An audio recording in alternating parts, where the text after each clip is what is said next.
پھر اسی طرح ایک اور حدیث ہے، رسول اللہ صلی اللہ علیہ وسلم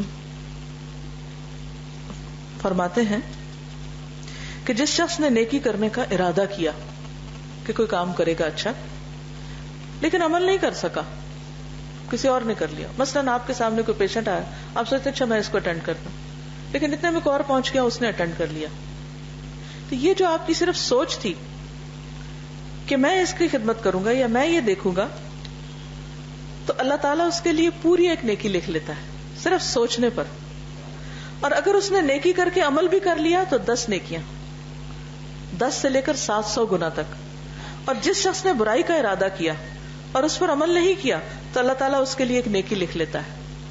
مثلا اگر انسان کی ڈیوٹی ہے اور اس کو کوئی کام کرنا تو کہتے ہیں میں نے نہیں کرنا، مجھے نہیں کرنا، لیکن پھر کر لیتا ہے، تو وہ جو بری نیت کی تھی تو اس پر حساب نہیں ہوگا، اور جو کیا اس پر اس کو اجر مل جائے گا.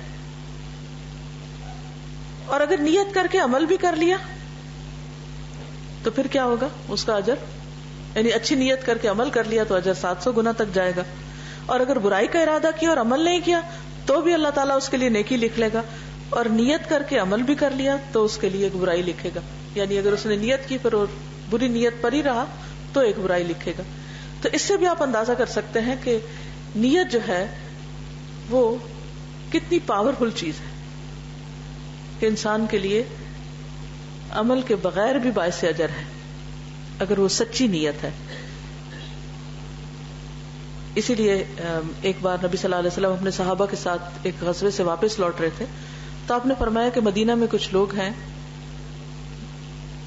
وہ ہمارے ساتھ تو نہیں آ سکے کیونکہ ان کے کچھ عذر تھے، مجبوریاں تھیں، لیکن کوئی وادی تم نے پار نہیں کی اور کوئی قدم تم نے نہیں اٹھایا مگر یہ کہ وہ اجر میں تمہارے ساتھ تھے. جو کچھ تم نے کیا، جتنا اجر تم نے کمایا، ان کو گھر بیٹھ کے وہ سارا اجر ملا، کیونکہ ان کی نیت سچی تھی.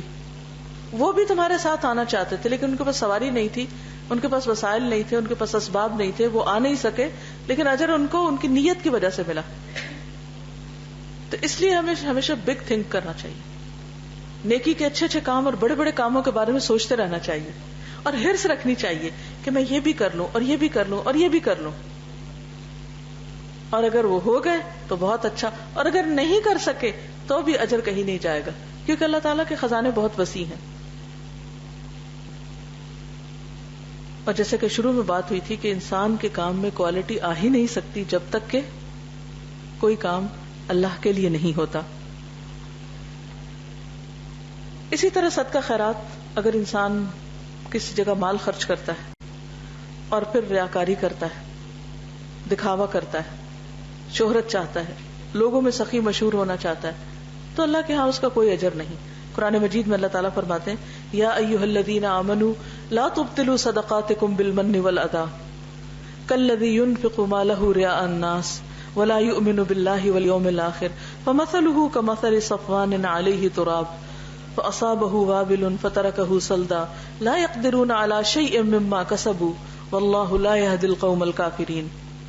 اے ایمان والو، اپنے صدقات کو احسان جتا کر اور دکھ دے کر اس شخص کی طرح خاک میں نہ ملاؤ جو اپنا مال محض لوگوں کو دکھانے کے لیے خرچ کرتا ہے اور نہ اللہ پر ایمان رکھتا ہے نہ آخرت پر. اس کے خرچ کی مثال ایسی ہے جیسے ایک چٹان ہو جس پر مٹی کی تہ جم جائے، جب اس پہ زور کبھی برسانی خوب پانی جیسے شاور اس پہ کسی نے کھول دیا، ساری مٹی بہہ گئی اور صاف چٹان کی چٹان رہ گئی. ایسے لوگ اپنے نزدیک خیرات کر کے، صدقہ کر کے جو کچھ کماتے ہیں اس میں سے ان کے ہاتھ کچھ بھی نہیں آتا، یعنی اس کا کچھ بھی اجر و ثواب ان کو نہیں ملتا. اور کافر قوم کو راہ دکھانا اللہ کا دستور نہیں، یعنی جو اللہ کی باتوں کا انکار کریں اللہ تعالیٰ پھر ان کو ہدایت نہیں دیتا. اب سوال یہ پیدا ہوتا ہے کہ اگر کوئی شخص بڑے بڑے کام بھی کرتا ہے اور دنیا میں بڑا نام بھی کماتا ہے، بہت شہرت پاتا ہے،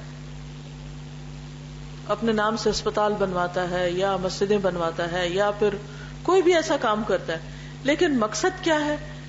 دنیا کا کوئی فائدہ حاصل کرنا یا دنیا میں ناموری پیدا کرنا یا شہرت چاہنا. اب کیا ہوگا کہ وقتی طور پر اس کا ایک اثر ہوگا، جیسے گرد و غبار ہوتا ہے نا، تو سب کو پتا، آندھی چلتی ہے تو سب متاثر ہوتے ہیں اس سے. پھر کیا ہوتا ہے؟ آہستہ آہستہ آندھی بیٹھ جاتی، آندھی آپ نے اکثر دیکھا کہ گرمیوں میں جب آندھی چلتی ہے پھر اس کے بعد کیا ہوتا ہے، گھر بیٹھتی پھر بارش آ جاتی اور پھر وہ ساری مٹی جو ہے وہ دھل جاتی. بالکل اسی طرح جب کوئی شخص دکھاوے کے لیے کام کرتا ہے تو ایک آندھی کی طرح اور ایک ہر طرف اس کی دھوم مچ جاتی، ہر شخص تک بات پہنچ جاتی، پھر اس کے بعد وہ آہستہ آہستہ گرد بیٹھ جاتی. کبھی ایسا نہیں ہو کہ اٹھی ہوئی گرد اٹھی رہے، گرد بیٹھتی ضرور ہے. کہ بیٹھنے کے بعد پھر ایک اور چیز آتی ہے، نیکسٹ جس کا اگلی جنریشن آتی ہے اور پچھلے آثار سارے ختم ہو جاتے ہیں. اسی لیے آپ دیکھیں کہ دنیا میں بہت سے ایسے لوگ گزرے جنہوں نے بڑے بڑے کام کیے، بڑی شہرت پائی، لیکن اس کا اثر وقتی ہوا. اس دور کے لوگوں کو پتا چلا یا بعد میں ایک دو جنریشن نے یاد رکھا اور اس کے بعد سب دھل گیا، ختم، برابر ہو گیا.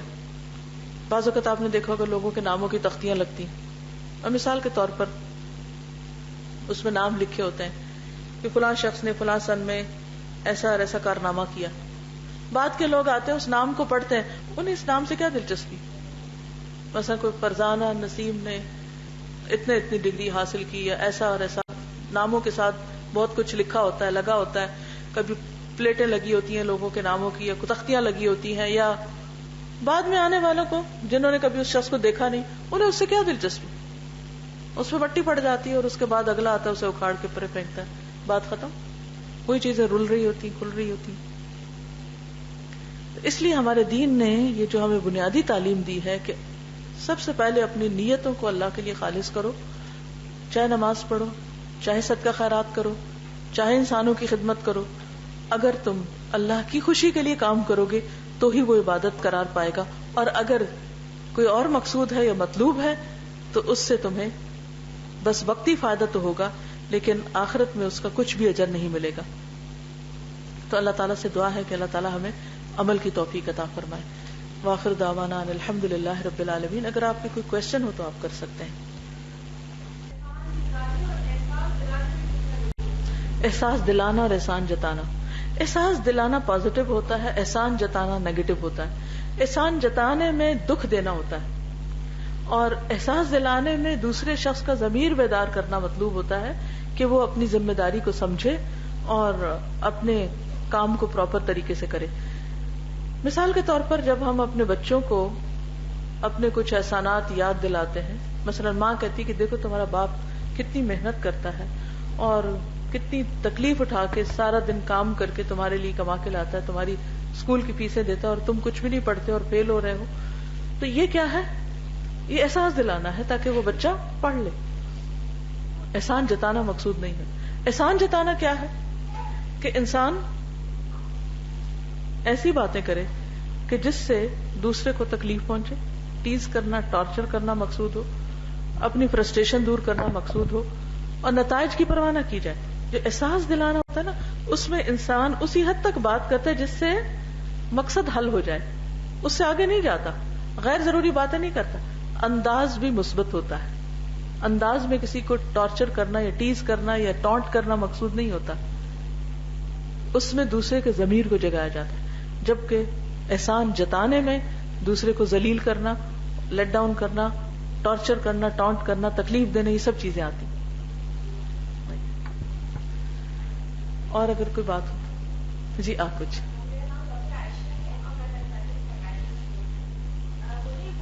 اگر فارماسیوٹیکل کمپنی سے جو ہم فیورز لیتے ہیں، اگر تو ہم ہاسپٹل کے لیے لے رہے ہیں، مینز اس سے کسی دوسرے مریضوں کو فائدہ ہوتا ہے، از اٹ جسٹیفائڈ؟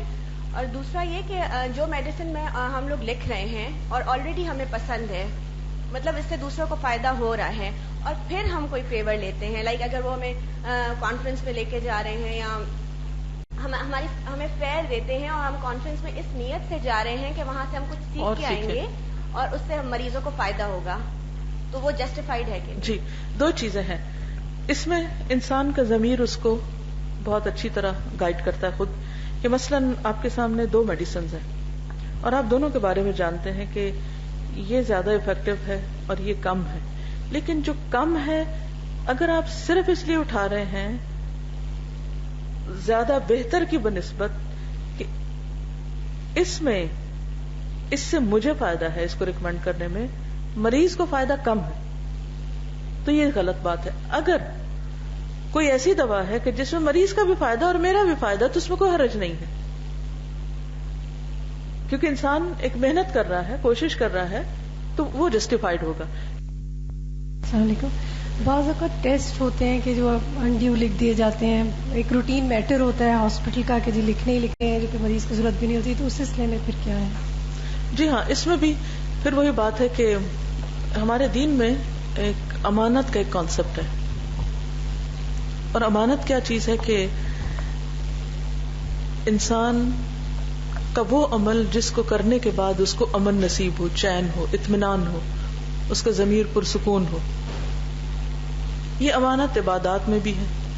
مثلا وضو بھی ایک امانت ہے کہ جب آپ وضو کرتے ہیں تو پوری طرح آزاد دھلنے چاہیے. کچھ بھی حصہ اس میں اگر چھٹ گیا, خشک رہ گیا جس کو دھونا چاہیے اور کیئرلیسلی انسان نہیں پرواہ کرتا, تو وہ وضو میں خیانت کر رہا ہے. اسی طرح نماز بھی ایک عبادت اور ساتھ امانت بھی ہے. امانت کس طرح ہے کہ انسان جب پڑھے تو پورے الفاظ ادا کرے اور وقت پر پڑھے, اور پورے یعنی کہ 2 سجدے تو 2 ہی کرے, اگر بھول جائے تو بعد میں سجدہ صاحب کر لے. پڑھے, جب سلام پھیرے تو اس کو لگے کہ ہاں میں نے نماز پڑھی ہے, اور اس کے اندر ایک امن ہو, تو اس نے اپنی امانت پوری کر دی. اسی طرح بہت سارے اور کام, راز بھی ایک امانت ہوتا ہے, مشورہ بھی ایک امانت ہوتا ہے, کنسلٹیشن جو ہے وہ امانت ہے. اگر کوئی مریض آپ کے پاس کنسلٹیشن کے لیے آیا ہے اور آپ کو پتا ہے کہ علاج کے 2-3 طریقے ہیں, ایک سستا ہے, ایک مہنگا ہے, ایک اس سے بھی مہنگا ہے, اب آپ مہنگا علاج صرف اس لیے آپ اس کو ریکمینڈ کر رہے ہیں کہ آپ اس کی وجہ سے کچھ اور لوگوں کو فیور دے رہے ہیں. مثلاً آپ کا اگر کسی لیب والے کے ساتھ کوئی رشتہ داری ہے, یا پھر کوئی کسی طرح کا کوئی کانٹریکٹ ہے یا پرسنٹیج ہے, کوئی کچھ بھی, اور اس بنا پر آپ اننیسیسری ٹیسٹ لکھ کر دے رہے ہیں, تو یہ خیانت ہوگی کہ آپ اس نے آپ سے مشورہ کیا اور آپ مشورے میں آپ اس کو صحیح مشورہ نہیں دے رہے, جبکہ اس مریض کے حق میں فائدہ مند چیز جو تھی یا صحیح مشورہ کچھ اور تھا. تو ایسے موقع پر کوئی اور نہیں دیکھتا, کسی کو بھی نہیں پتا, حتیٰ کہ ساتھ بیٹھے نہ مریض کو پتا ہے, نہ کسی ڈاکٹر کو, نہ ہمارے سینئر کو, نہ جونیئر کو, نہ دائیں نہ بائیں, صرف ہمیں پتا ہے, اور ہمارا ضمیر ہمیں بتا رہا ہے کہ جو ہم کر رہے ہیں وہ صرف ایک وقتی دنیاوی فائدے کے لیے کر رہے ہیں, تو ایسا کرنا درست نہ ہوگا. اسی طرح اگر کوئی آپ سے آ کر مشورہ لیتا ہے کہ اچھا مجھے فلاں چیز خریدنی ہے, کہاں سے خریدوں, اور آپ کو 2-3 جگہ پتا ہے, اور آپ کو یہ معلوم ہے کہ فلاں جگہ جو چیز ہوتی ہے وہ 100% کوالٹی کے اعتبار سے بالکل ٹھیک ہوتی, لیکن آپ اس کو وہ جگہ نہیں بتاتے, کوئی اور بتا دیتے ہیں جس کے بارے میں آپ شور نہیں ہے کہ وہاں کوالٹی ہے یا نہیں, اور کس لیے بتاتے ہیں اس کی کوئی اور وجہ ہو سکتی. تو یہ خیانت ہوگی, مشورے میں خیانت ہوگی. اسی طرح یعنی جب آپ کسی کو دیکھتے ہیں اور آپ کو پتا ہے کہ اس کو اگر میں نے یہ بات بتائی اور اس کی وجہ سے اس کا یہ اور یہ فائدہ ہو جائے گا, تو آپ اس کے آئندہ آنے والے فائدوں کو آپ اس شخص کے لیے دیکھ نہیں سکتے, جیلسی رکھتے ہیں, اور اس بنا پر آپ اس کو ڈائیورٹ کر دیتے ہیں. مثلا کوئی آپ سے آ کے پوچھتا ہے اچھا میں نے MBBS تو کر لیا, میں نے اسپیشلائزیشن کرنی ہے, میں یہ بھی کر سکتا ہوں, میں یہ بھی کر سکتا ہوں, آپ مجھے بتائیے, آپ سینئر ڈاکٹر ہیں, تجربہ کار ہیں, وہ بچہ آپ سے مشورہ لینے کے لیے آئے, کیا کرنا چاہیے؟ آپ کو اپنے علم, تجربے, نالج کی وجہ سے پتا ہے کہ اس فیلڈ میں بہت زیادہ ضرورت ہے ڈاکٹرز کی, کوئی خاص مخصوص, لیکن آپ اس کو وہ نہیں ریکمینڈ کرتے, کوئی اور ریکمینڈ کر دیتے. کیوں نہیں کرتے؟ کہ اگر اس فیلڈ میں یہ آ جائے گا تو اس میں پھر ہماری ویلیو نہیں رہے گی مثلاً, یا یہ کہ کوئی اور وجہ. اب یہ کیا ہے؟ یہ مشورہ خیانت ہے, اس میں خیانت ہوگی, امانت نہ رہی. تو یہ ساری چیزیں ہماری نیت سے تعلق رکھتی, اور یہ جو نیت ہوتی ہے, جیسی نیت ہوتی ہے نا ویسا ہی پھل ہوتا ہے. کیونکہ اگر بیج کی طرح ہوتی ہے نیت, قرآن پاک میں نوا کا لفظ ہے گٹلی کے لیے, گٹلی سے ہی پودا نکلتا ہے, اس پودے سے ہی پھل, جیسی گٹلی ہوتی ہے ویسے ہی پھل آتے ہیں. اب اگر نیت اندر سے خراب ہے تو نتائج بھی خراب ہوں گے. اب اس کے ذریعے جو ہم فائدہ اٹھائیں گے وہ رزق یا وہ فائدہ جائز نہیں ہوگا. جب وہ ناجائز ہوگا تو اس سے جو آگے مزید جو چیزیں سامنے آئیں گی اس میں کئی نقصان ہوں گے. تو ایک پوری زندگی انسان کی ایک ایسا, یعنی ایک چیز سے دوسری, دوسری سے تیسری, اپنے ہی لگائے ہوئے ویب کے اندر انسان پھر ایسا پھنس جاتا ہے کہ باہر نکلنے کا راستہ بھی نہیں ملتا. حالانکہ وہ ویب ہوتا کمزور ہے, توڑنا چاہے تو انسان توڑ کے نکل بھی سکتا ہے. انہوں نے کہا کہ میڈیکل پروفیشن میں نیت کا خالص ہونا کیا. یہ تو میں شروع میں اچھی طرح ایکسپلین کر چکی ہوں کہ انسان سب سے پہلے تو یہ دیکھے کہ وہ یہ کام کرنا کیوں چاہتا ہے. مثلا آپ دیکھیے کہ بہت سارے بچے جو ٹیلنٹڈ ہوتے ہیں میڈیکل کالجز میں ان کو سیٹس بھی مل جاتی ہیں, پڑھ بھی لیتے ہیں, ماں باپ کا پیسہ بھی لگتا ہے, گورنمنٹ کا بھی لگتا ہے, ٹیچرز کی محنت بھی ہوتی ہے, لیکن پڑھنے کے بعد ان کی نیت کوئی نہیں ہے کہ انہوں نے سرو کرنا ہے. وہ صرف ڈگری کے لیے, کہ دکھانے کے لیے ایک ڈگری چاہیے نام کو لگانے کے لیے, اس لیے وہ یہ کام کر رہے ہیں. تو اب یہ جو نیت ہے یہ درست نہیں, اور اس کے لیے اتنی ایفرٹ لگانا اور اتنا ریسورسز کا خرچ کرنا, یہ سارا پھر ایک یعنی ٹریک غلط ہو گیا. پھر اس کے بعد تو جب انسان یہ فیصلہ کرے کہ اسے یہ پیشہ اختیار کرنا ہے, تو اس وقت وہ دیکھے کہ کیوں اختیار کرنا ہے, اور کیا وہ اپنے اس کے ساتھ سنجیدہ ہے, کیا وہ واقعی اس بات کا شوق رکھتا ہے کہ وہ پریکٹس کرے گا بعد میں. اور اگر نہیں رکھتا تو وہ دوسرے کا حق بھی مار رہا ہے, دوسرے کی سیٹ بھی لے رہا ہے, وہ ریسورسز کسی اور پہ لگتے تو شاید انسانوں کو زیادہ فائدہ پہنچتا. یہ الگ بات ہے کہ انسان سب کچھ کر لے اور پھر اس کو چانس نہ ملے یا کسی مجبوری کی وجہ سے وہ سروس نہ دے سکے, وہ ایک اور چیز ہے. لیکن اگر اس کی نیت ہی خراب ہے اور شروع دن سے اس نے فیصلہ یہ کیا ہے کہ میں نے اس فیلڈ میں جانا کوئی نہیں, میں تو صرف ایک نام کے لیے کر رہا ہوں, تو یہ درست نہ ہوگا. پھر اس کے بعد یہ کہ جب اس فیلڈ کے اندر انسان آ جائے تو اس میں خالص نیت کیا ہے کہ انسان اجر کی خاطر انسانیت کو فائدہ پہنچانے کے لیے یہ کام کرے, تاکہ صرف اس تھوڑی سی سیلری یا دنیاوی بینیفٹ کے لیے نہیں, یا صرف ان لوگوں کے لیے نہیں جہاں سے اس کو فائدہ پہنچتا ہو, وہاں بھی جہاں سے اس کو بظاہر بہت بڑا فائدہ نہ پہنچے. تو یہ ساری چیزیں جو ہیں یہ نیت سے تعلق رکھتی ہیں. ظاہر ہے زندگی بچانے کے لیے جب وہ کر رہے ہیں تو پھر نیت دیکھی جائے گی نا. مارنے کے لیے کر رہے ہیں, جلانے کے لیے کر رہے ہیں, تو اگر اس کی زندگی بچانے کے لیے کر رہے ہیں تو بظاہر اگر ایک چیز تکلیف دہ عمل بھی ہے تب بھی پھر اس کی اجازت ہو جاتی ہے نا, کیونکہ بڑی مصیبت سے بچانے کے لیے چھوٹی تکلیف جو ہے اس کی اجازت ہے. جی کوئی اور سوال؟ جی بولیے. میرا نام ڈاکٹر رخسانہ ہے. یہ آپ نے فرمایا کہ یہ اٹینشن سیکنگ کسی کام کے لیے نہیں ہونی چاہیے, وہ صرف اللہ کے لیے ہونا چاہیے. علانیت کہ آپ چھپ کر بھی کرو, اعلانیہ بھی کرو, تو اس پہ آپ تھوڑا کیا ڈیمارکیشن ہونا چاہیے کہ کون سا کام ہم چپ کے کریں اور کون سا اعلانیہ کریں. جس کانٹیکس میں یہ آیت آئی نا کہ وہ لوگ جو اپنے صدقات دن کو اور رات کو چھپے اور کھلے ہر جگہ خرچ کرتے ہیں, تو کھلے جب خرچ کرتے ہیں تو وہ اس لیے سب کے سامنے اس لیے کرتے ہیں کہ اوروں کو بھی خیال آئے وہ کام کرنے کا, اور وہ سب میری وجہ سے اگر کر رہے ہیں تو مجھے ثواب ملے گا. اور کیونکہ ایک انسان اگر کسی کو اچھائی کا رستہ دکھاتا ہے, مثلا وہ کہتا ہے کہ میں فلاں فنڈ میں یہ ڈالنے جا رہا ہوں, اور اس کا مقصد یہ نہیں ہوتا کہ میری شہرت ہو, اس کا مقصد یہ ہوتا ہے کہ یہ جو سب ہے یہ بھی وہاں ڈالیں, تو میں نے اگر ڈالے اور مجھے دیکھ کے 10 اور لوگوں نے ڈالے تو 10 لوگوں نے جو کچھ ڈالا ان کا ثواب انہیں بھی ملے گا اور مجھے بھی ملے گا, کیونکہ میری وجہ سے انہوں نے پیسہ وہاں ڈالا. ایسے موقع پر دکھا کر دینا جو ہے وہ باعث اجر ہے. اسی طرح فرائض کو دکھا کر اگر دیتا ہے انسان یا کرتا ہے تو کوئی حرج نہیں. عموماً نفل جو ہے اس کو زیادہ سے زیادہ چھپا کر کرنا چاہیے. پھر اسی طرح یہ ہے کہ جب انسان یہ دیکھے کہ دکھا کر کام کرنے میں اس کی نیت خراب ہوتی ہے تو پھر بہتر ہے کہ وہ چھپا کر کرے. کیونکہ اٹینشن سیکنگ سے مراد میری یہ تھی کہ انسان پھر صرف ان کاموں میں دلچسپی لے جس سے اس کو کوئی توجہ ملے, کوئی تعریف کرے, کوئی معاوضہ ملے, اور ان چیزوں سے وہ منہ موڑ لے جہاں شدید ضرورت ہو لیکن کچھ ملنے والا نہیں, اس کو کوئی دنیاوی بینیفٹ نہیں, تو وہ درست نہیں. ہم عمل کر لیتے ہیں, پھر بعد میں ریئلائز کرتے ہیں کہ اگر ہم نیت اللہ کے لیے رکھتے تو ہمیں ثواب مل سکتا تھا, تو جو بعد میں نیت کرتے ہیں تو اس کا بھی ثواب مل جاتا ہے پھر. جی یعنی ایک انسان ایک کام شروع کرتا ہے اور اس کی کوئی نیت نہیں ہوتی, لیکن جب وہ کرنے لگتا ہے اسے انجوائے کرتا ہے, پھر اس کو اللہ کا خیال آتا ہے کہ اس پر مجھے اجر مل سکتا ہے, پھر اس وقت تو اپنی نیت درست کر لیتا ہے تو اس پر اس کو اس کا اجر مل جاتا ہے. اسی طرح شروع میں نیت اچھی تھی, بیچ میں پھسلی, پھر اچھی ہو گئی, تو پھر انسان جس چیز پہ اختتام ہوگا وہ کاؤنٹ کی جائے گی. السلام علیکم. کچھ نیکیاں انسان عادتاً کرتا چلا جاتا ہے, جیسے ہم نے اپنے والد کو دیکھا ہر وقت سلام آتا جاتا, بھائی کسی کو جانتے ہیں نہیں, تو ہم نے تو انٹینشنلی تو نہیں کیا وہ, تو اس کے لیے بھی کیا ہمیں نیت کرنی پڑے گی؟ دیکھیے کہ جب آپ نے کسی کو دیکھا وہ کر رہا ہے تو آپ نے اس سے وہ عادت جب اپنائی تو کس لیے اپنائی؟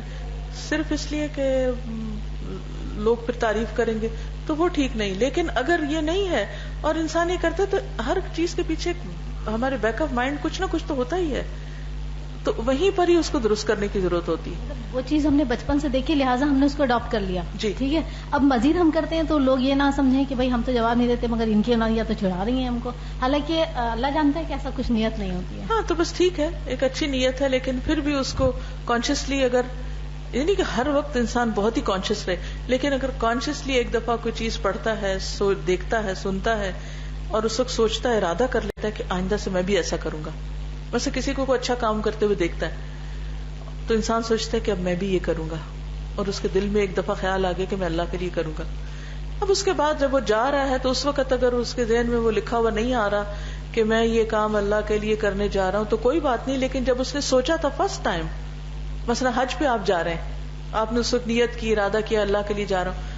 اب یہ تھوڑی ہوتا ہے کہ آپ بس میں بیٹھے تو آپ سوچیں اچھا اللہ کے لیے چڑھ رہا ہوں, اترے تو اللہ کے لیے اترا ہوں, یہ کر رہا ہوں تو اس خلل میں پڑنے کی ضرورت نہیں ہے.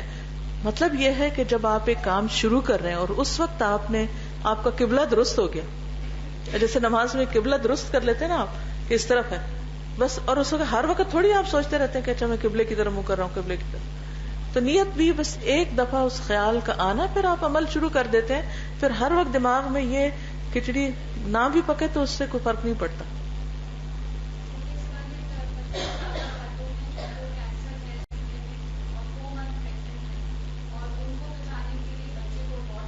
جی ہاں, جی, ایک جان وہ ہے جس وقت یعنی کہ موجود ہے, کنفرمڈ ہے, اور ایک وہ جس کا ابھی وہ دنیا میں آئی نہیں اور اس کا پتہ بھی نہیں کہ وہ زندہ آئے گا بچہ یا نہیں آئے گا. تو وہ چیز جو یقینی ہے اس کے لیے ایک غیر یقینی چیز کو قربان کیا جا سکتا ہے. ایک فیمیل ڈاکٹر کا سوال ہے کہ کیا مردوں کو ایگزامن کرنے میں کہ بیماری کا پتہ چل جائے کر سکتے ہیں؟ جی ہاں, ضرورت پڑنے پہ کیا جا سکتا ہے, خصوصاً اگر کوئی اور نہ ہو اور آپ ہی ماہر ہو. ایک کوشچن ہے, انسانی اعضاء کا جو ڈونیٹ کرنا ہے یہ کس حد تک ایک کنٹروورشل مسئلہ ہے, لیکن یہ کہ اس میں جیسے قرآن مجید میں آتا ہے کہ جو ایک جان بچاتا ہے وہ گویا ساری انسانیت کو بچاتا ہے, بہت بڑا ریوارڈ ہے. اور میڈیکل پیشے میں ایک بہت ہی خوبصورت چیز اس میں آپ کہہ سکتے ہیں کہ نیت, اچھی نیت کا جو ثواب ہے کہ کسی بھی انسان کی جان بچانے کے لیے آپ کچھ بھی جو کرتے ہیں وہ اتنا بڑا اجر و ثواب ہے کہ لوگ اگر ساری زندگی بھی بہت کچھ کرتے رہے تو اس ثواب کو شاید نہ پہنچے. یعنی انسانی جان کو بچانا اور اس کو دکھ, درد اور تکلیف سے نکالنا بہت ہی بڑے اجر و ثواب کا کام ہے. اب یہ ہے کہ سوال کیا تھا کہ انسانی اعضاء کیا ڈونیٹ کیے جا سکتے؟ تو اعضاء کی تبدیلی جو ہے یہ اس میں دو اوپینین ہیں.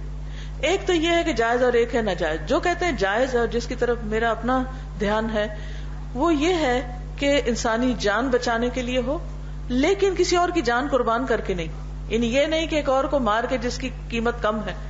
اب تو کہا جاتا ہے نا کہ اگر کوئی پاکستانی ہے تو اس کی قیمت اتنی اور کوئی امریکن ہے تو اس کی قیمت ویلیو, یعنی انسانوں کی بھی ویلیو ڈٹرمن کی جاتی ہے نا. تو اگر اس قوم کا بندہ ہے تو اس کی یہ ویلیو, اور اگر اس قوم کا بندہ ہے تو اس کی, تو ٹھیک ہے وہ فلاں حبشی ملک کا ہے وہاں تو ویسے ہی کوئی زندگی کی سہولتیں نہیں, لہٰذا ان کو پکڑو اور اغوا کرو اور ان کے گردے نکال کے کسی اور کو لگا دو جو کہ جن کی ویلیو بہت زیادہ تھی. یہ درست نہیں. ہر انسان کی اپنی ایک ویلیو, ایک قیمت ہے. ہاں اگر ایک انسان کے کسی عضو کو اگر دوسرے میں ڈالا جاتا ہے جس کے نتیجے میں اس کو کوئی نقصان نہیں پہنچ رہا تو یہ جائز ہوگا. لیکن اگر وہ مرنے کے کنارے پہنچ جائے یا اس کی ہیلتھ کو سخت قسم کا ڈکلائن ہو جائے تو وہ درست نہیں ہوگا. ایک یہ تھا کہ یا کچھ جو مرنے کے بعد نکال سکتے ہو لے سکتے ہو تو اس میں کوئی حرج نہیں. ایک ڈاکٹر کا یہ سوال تھا کہ اگر کلینک ان کی کسی ایسے علاقے میں ہے جہاں جو لوگ پیشنٹس آتے ہیں وہ اچھے کھاتے پیتے ہیں تو کیا ان سے فیس زیادہ لی جا سکتی ہے تاکہ غریب پیشنٹس کے ان پیسوں سے مدد کر دی جائے؟ لی جا سکتی. کیا وینٹیلیٹر میں مریض کو رکھنا جائز ہے؟ میں اسلامی نظریاتی کونسل میں 4 سال رہی ہوں اور وہاں پر یہ ایشوز بہت ڈیٹیل میں ڈسکس ہوتے رہے اور یہ ایشو بھی بہت دیر تک اس پہ ڈسکشن ہوتی رہی لیکن کسی نتیجے پہ نہیں پہنچے. بات یہ ہے کہ وینٹیلیٹر پہ جب ڈالا جاتا ہے تو اس وقت ڈاکٹر بہتر طور پہ جج کر سکتا ہے کہ اب مریض کس سٹیج پر ہے. اب اگر کوئی اپنی ایک نیچرل ڈیتھ کی طرف جا رہا ہے اور ساری سمٹم اس کی طرف جا رہی ہیں تو اس کو کیوں پرولونگ کرتے ہیں؟ مت ڈالیں. اور اگر آپ سمجھتے کہ ایک ینگ شخص ہے اور اس کو اگر اس پہ ڈالا جائے گا ریکور کر جائے گا تو ضرور زندگی بچائیں. پھر وہی بات, نیت کیا ہے؟ ایک جان کو بچانا, پوری انسانیت کو بچانا ہے, گویا تمام انسانوں کو زندگی بخشنا ہے. یہ بہت بڑا اجر و ثواب کا کام ہے. تو اس وقت انسان صرف سستی کے مارے کہے کہ کیا اب ڈالنا, مری جائے گا, مرنے دو, مرنا تو ہے ہی نہیں, وہ غلط ہوگا. لیکن پھر ڈاکٹرز ہی بیسٹ جج ہیں کہ کس وقت کس کو ڈالنا چاہیے اور کس کو نہیں ڈالنا چاہیے. اور یہ کہ ایک حکیم سے کسی نے علاج کروایا, ان کے ہاں بچے نہیں ہو رہے تھے, اور پھر جنہوں نے کوئی دوا دی اور کوئی ٹائمنگ اور کوئی کوانٹٹی اور کوئی تعویذ بھی دیا جس میں کچھ نوٹ لکھا ہوا تھا اور کچھ مقرر کر کے پڑھنے کو دیا, اور پھر کہا کہ چیل کو کھلانا ہے ہفتے یا جمعے کو, تو کیا اس قسم کا علاج جائز ہے؟ معلوم نہیں کیا لکھا ہوگا, کیونکہ بعض اوقات شیطانوں سے مدد لی جاتی ہے یا ایسی خرافات لکھی جاتی ہیں, تو ایسی چیزیں لکھنا اور اس سے علاج کرنا درست نہیں ہے. کیا بچے کو ابورٹ کرایا جا سکتا ہے؟ اگر غلطی سے ہو گیا, پتہ نہیں تھا, تو پھر اس کا کوئی کفارہ ہے؟ اس کا جو بچے کو ابورٹ کرنے کا, خاص طور پر اگر روح پڑ چکی ہو تو اس کی دیت ہے, اور اس پہ پورا فتویٰ میرے پاس موجود ہے. اتفاق یہ ہے کہ میں لائی نہیں, وہ پورا ڈیٹیل میں لکھا ہوا کہ کس پر کیا آئے گا. یعنی اس میں اگر شوہر بھی انوالوڈ ہے, عورت خود انوالوڈ ہے, ڈاکٹر انوالوڈ ہے, کون کون ہے, اگر 10 لوگ بھی انوالوڈ ہوں تو 10 کے 10 پہ دیت آئے گی, 10 کے 10 کو اس کا وہ بھرنا ہوگا. تو کیونکہ انسانی جان کی قدر و قیمت بہت ہے. جیسے ایک جان بچانا, پوری انسانیت کو بچانا اعلیٰ ترین اجر و ثواب کے لحاظ سے کام ہے, اسی طرح ایک جان کا قتل کرنا بدترین جرم ہے. تو اس پر اگر کوئی واقعی انٹرسٹڈ ہو تو میں آپ کو دے سکتی ہوں, آپ آگے دے سکتے ہیں. میرے پاس انگلش اردو دونوں میں موجود ہے فتویٰ. اور ایک یہ تھا کہ اگر پیشنٹ از ڈائنگ تو کیا اس کی سفرنگ کو کم کیا جا سکتا ہے؟ اس کو آپ ٹرنکلائزر دیں, پین کلر دیں, کچھ دیں. کچھ لوگ استاذ جیسے کرتے ہیں کہ وہ بائی انجیکشن پھر ان کو پٹ دیم ٹو سلیپ تاکہ وہ سفرنگ سے بچ جائے. تو ٹھیک ہے, کوئی حرج نہیں.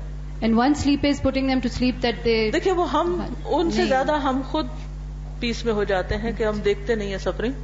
ان پہ جو گزر رہی ہے وہ تو ان کو ہی پتا ہے, لیکن ہم اپنی طرف سے کسی بھی موڑ پر, کسی بھی لمحے کسی کو اگر کسی تکلیف سے ریلیف دیتے ہیں تو وہ بہت اجر و ثواب کا کام ہے. پٹ دیم ٹو ڈیتھ, جی جی, نو دیٹس ناٹ الاؤڈ.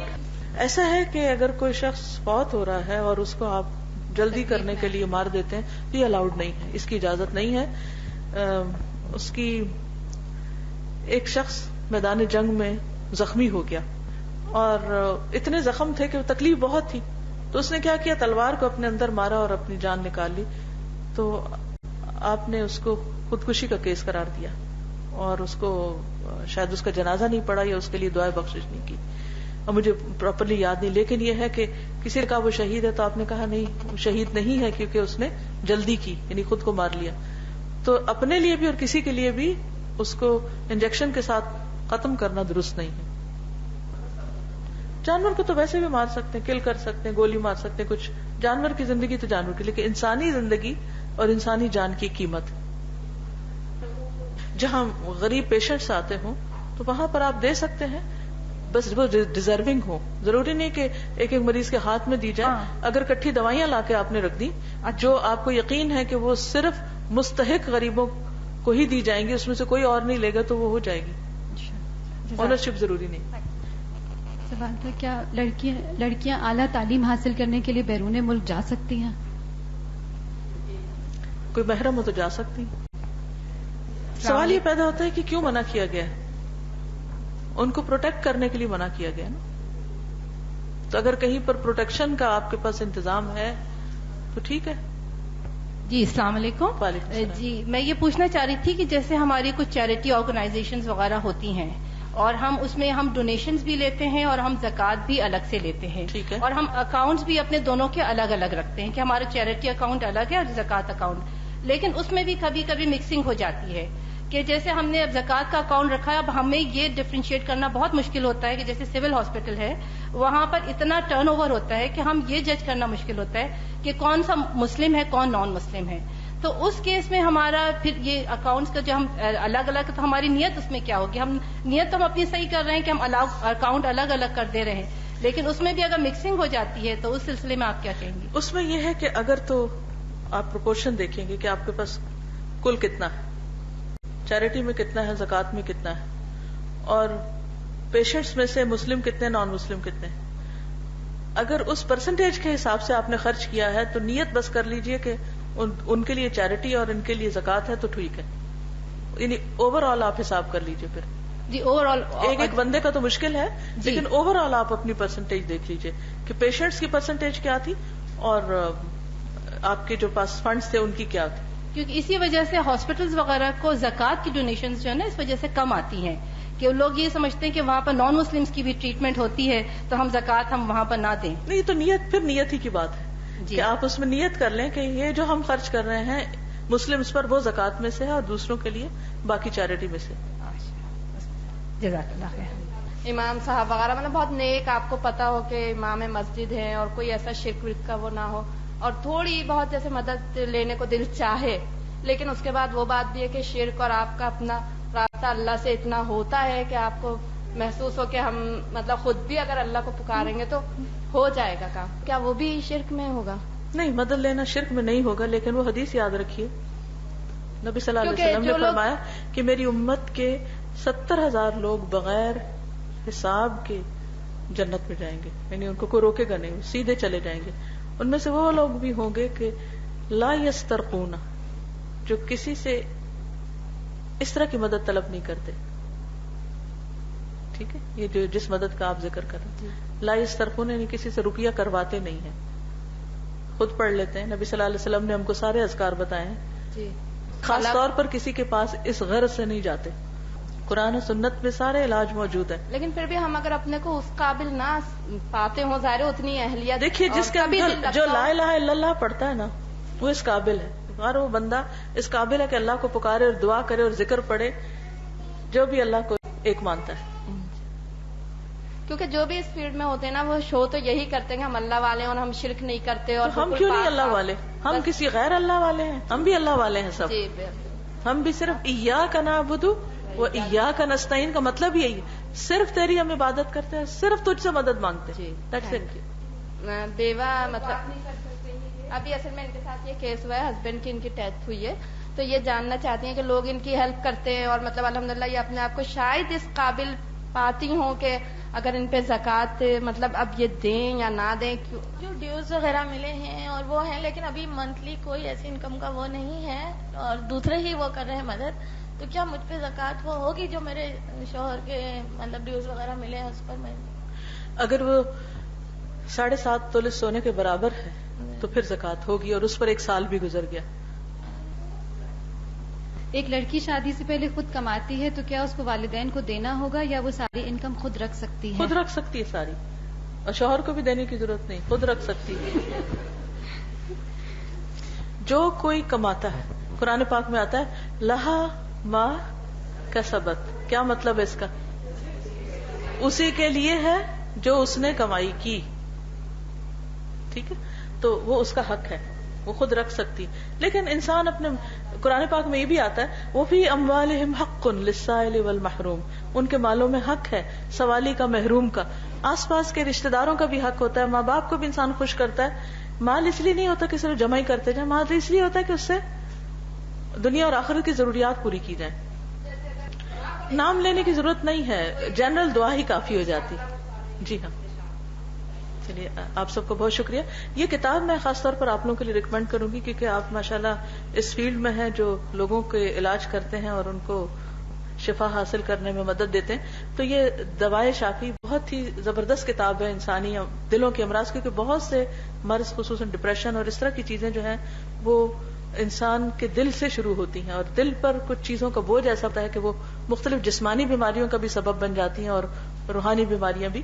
تو اس کتاب باہر موجود ہے, اور اس کو میں نے ایکسپلین بھی کیا ہوا کہ کچھ اردو تھوڑی بہت مشکل تھی, تو اس کی CD بھی موجود ہے اگر آپ اس سے فائدہ اٹھانا چاہیں. اسی طرح نیت کے ٹاپک پر اچھی نیت اچھا پھل, یعنی جیسی نیت ہوگی ویسا ہی انجام ہوگا. تو انشاءاللہ مددگار ٹاپکس ہیں اگر مزید کچھ جاننا چاہیں. ڈاکٹر فرحت ایک آخری سوال ہے کہ ایک ڈاکٹر کے حوالے سے کہ وہ نماز روزہ تو نہیں کرتے لیکن حقوق العباد بھرپور طریقے سے کرتے ہیں, یعنی کہ ایک جان کا بچانا انسانیت کا بچانا ہے. اس جان بچانے کے تو بہت کام کرتے ہیں لیکن نماز روزہ نہیں کرتے. کرنا چاہیے ان کو, اس لیے کہ اللہ نے ہمیں اپنی عبادت کے لیے پیدا کیا ہے نا, تو اپنی عبادت کے جو اس نے طریقے بتائے ہیں ان طریقوں کو کرنے کے ساتھ ساتھ دوسرے کام کرنے چاہیے. یعنی بیلنس ہونا بہت ضروری ہے, ایک طرف اللہ کی عبادت ہو, ایک طرف بندوں کی خدمت. بندوں کی خدمت عبادت تبھی بنتی ہے جب اللہ کا حق ادا کیا جا رہا. جس نے ہمیں سب کچھ دیا اگر ہم اسی کا حق نہیں دے رہے تو پھر باقی تو حق کیسے کیا ہوگا. اور باقی اس کا انجام معاملہ وہ اللہ کو پتا ہے, مجھے نہیں پتا, کیونکہ اللہ اپنے حق چاہے تو معاف کر دے, چاہے تو پکڑ لے, یہ اس کو پتا ہے. لیکن ہمیں اپنے طور پر احسان مند ہونے کے لیے, شکر گزار ہونے کے لیے ضروری ہے کہ جو وہ ہم سے چاہتا ہے وہ ہم کر کے جائیں اس دنیا سے. جزاکم اللہ خیر. آپ سب کا شکریہ. السلام علیکم ورحمۃ اللہ وبرکاتہ.